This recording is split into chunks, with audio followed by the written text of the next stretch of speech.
I'll show you guys this. You see this heat affected zone?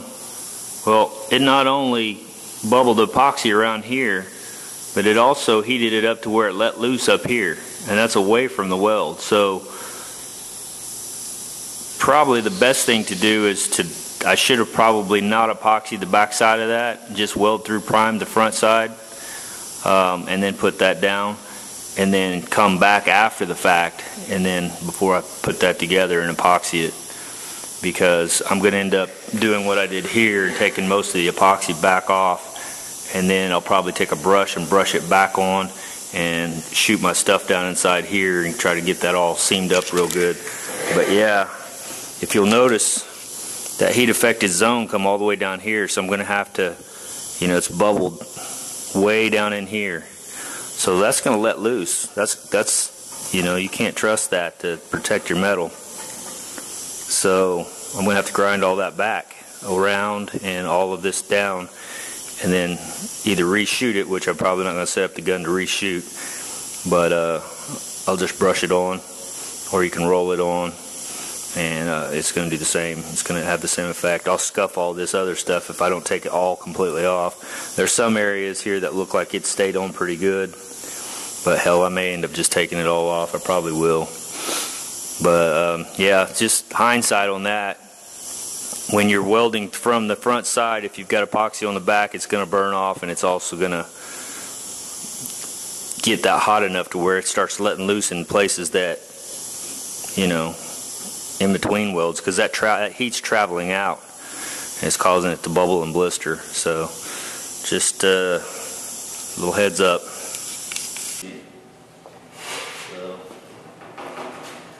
Take what they call the bevel side, face it toward, and let that stuff just run down inside there. What do they call that? Capillary action.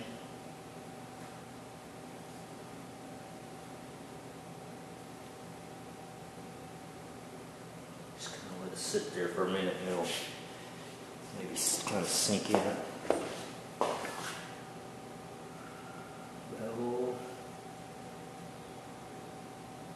Yeah, I was afraid that's going to happen.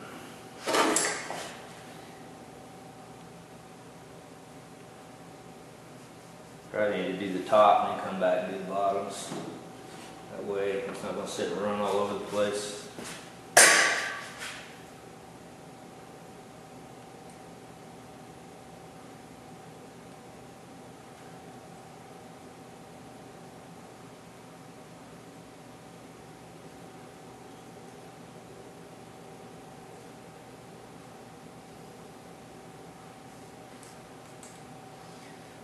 Go, just like that.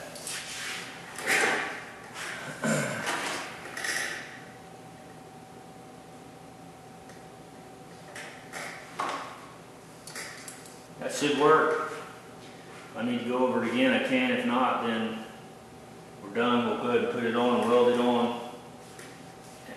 And I did the big, so I won't have that problem here. I did the big rings here, so it won't burn back like this did, because there's no epoxy even close to it. I made sure I went plenty big, 1.5 inches on that ring, and it's looking like my ring's only going right at 1 inch to a little over, maybe 1.25 inches, so I should be pretty good.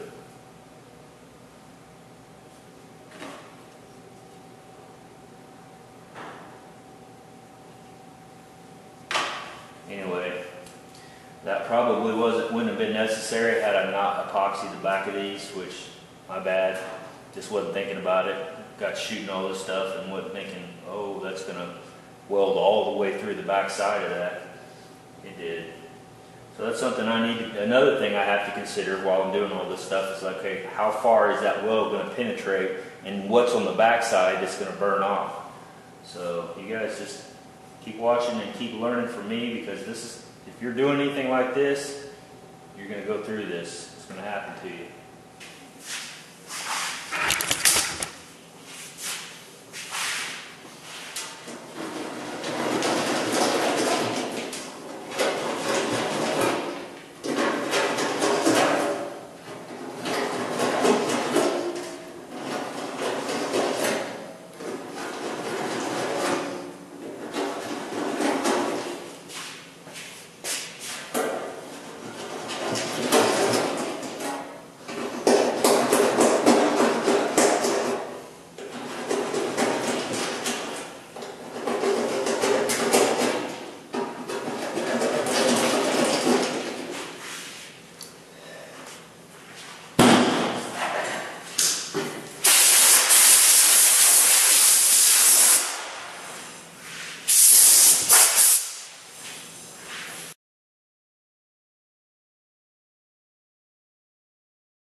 Let that cool for a second.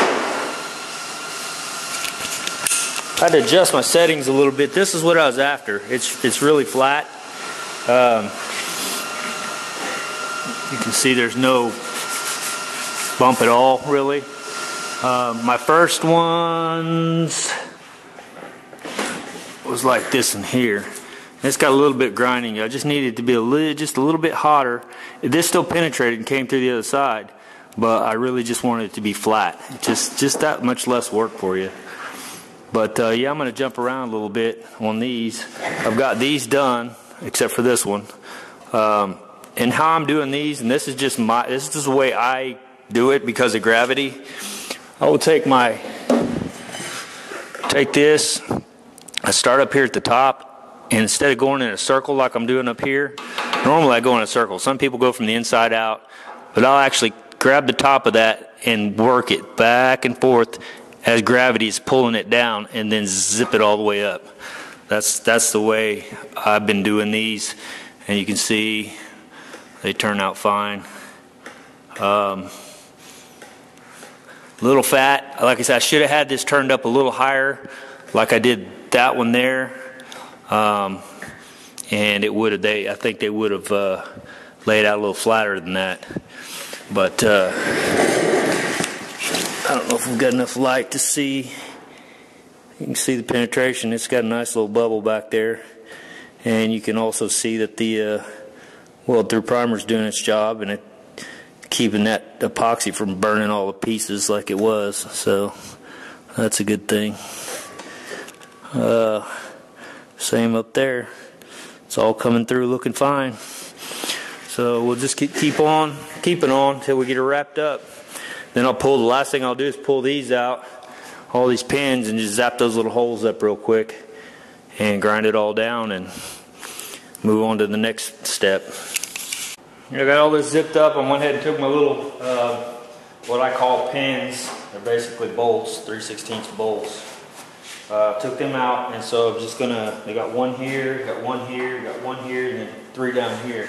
I'm just gonna zip those up real quick, and then grind all this down and be done.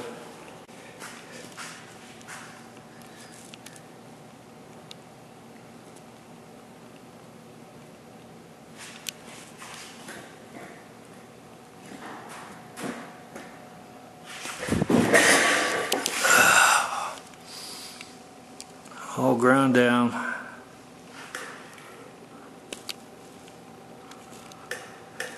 Alright, let's flip this bad boy over and see what the other side looks like. Alright, there's the back side. Looks like they all came through just fine.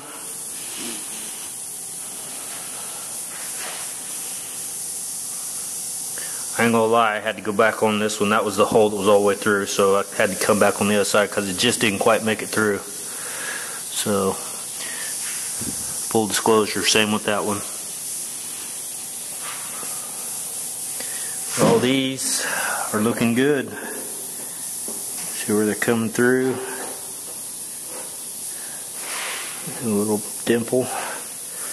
Went ahead and put a couple little tacks right here to help hold this one a little better. I don't know why, because I wanted to. So yeah, I just got to kind of grind that down real quick, and then they'll figure out something temporary. So one thing I did learn here: only epoxy what you need to. I didn't need to epoxy this side, and then you see how I'm having to grind all this crap away. So literally, I could have left that in EDP on this side and not had to worry about all this. So now, like, the middle's going to be fine. I can just scuff that and go over it. But yeah, I don't know.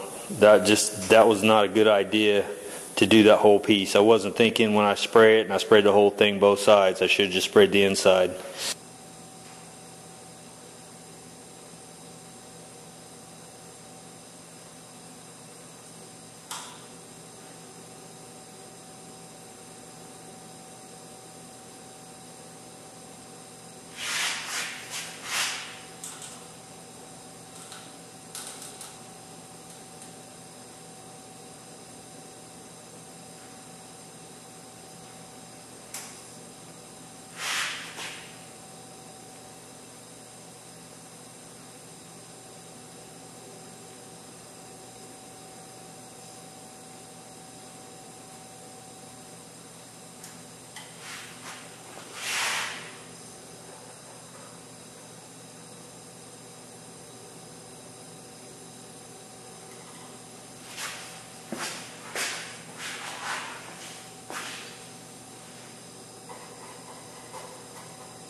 is just temporary, just to keep it from surface rusting.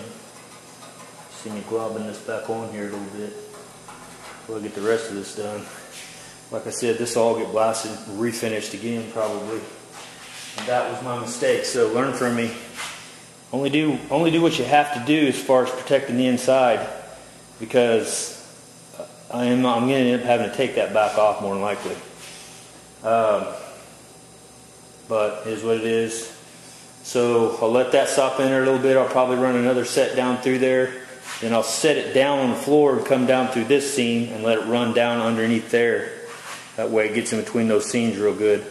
And then of course that'll get seam sealer also. Yeah. So there you go.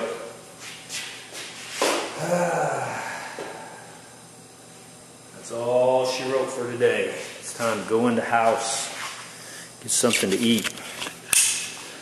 So yeah, not pretty but protected like a mother, you know what.